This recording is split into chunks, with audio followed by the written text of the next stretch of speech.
Praise the lord. ఈరోజు యొక్క విశేషం ఏమిటంటే, యేసు ప్రభు ఒలీవల కొండ నుండి ఆయన యెరూషలేమునకు వచ్చుచున్నాడు. ప్రజలందరితో దేవుని యొక్క సమూహము బయలుదేరుచున్నది. ఆయన వస్తున్న కారణం ఏమిటంటే, యెరూషలేములో బలియాగము జరిగించడానికి ఆయన వస్తున్నాడు.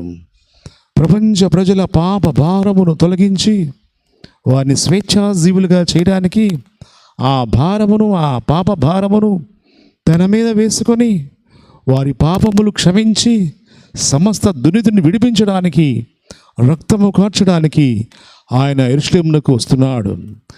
ఆయన సన్నిధిని ఆయన మన కొరకు విజయోత్సవముతో వస్తున్నారు. అవును, ఆయన ఇష్టపడి ఉన్నాడు ఆ బలియాగం చేయడానికి. ఆయన ఎంతో ఉత్సాహముగా ఆ యొక్క బలి కార్యక్రమాన్ని జరిగించాలని, తానే బలి పశువుగా అవ్వడానికి ఆయన వస్తున్నారు.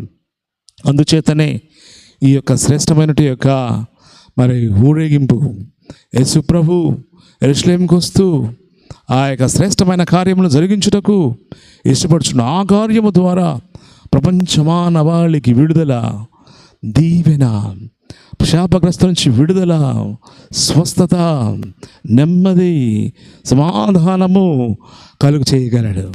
అవును, ప్రజలందరూ కూడాను సుభిక్షంగాను సంతోషంగాను ఉండడానికి, అంతేకాకుండా జీవప్రాప్తులుగా చేయడానికి, ఆయన పరలోక రాజ్య పౌరులుగా చేయడానికి ఆయన భూలోకానికి వచ్చినారు. ఈ భూలోకంలో గొప్ప శిలువ యజ్ఞము జరిగించడానికి యెరూషలేమునకు వెళుతున్న సందర్భం ఇది. అవును ప్రియులారా, మీరు కూడా ప్రభువునందు విశ్వాసం ఉంచి మీ భారములు తొలగించుకోనండి, మీ వేదన తొలగించుకోనండి, పాపభారం తొలగించుకోండి, శాపభారం తొలగించుకోండి. కేవలము విశ్వాసము ద్వారా ఈ గొప్ప కార్యం మీకు జరుగుతుంది.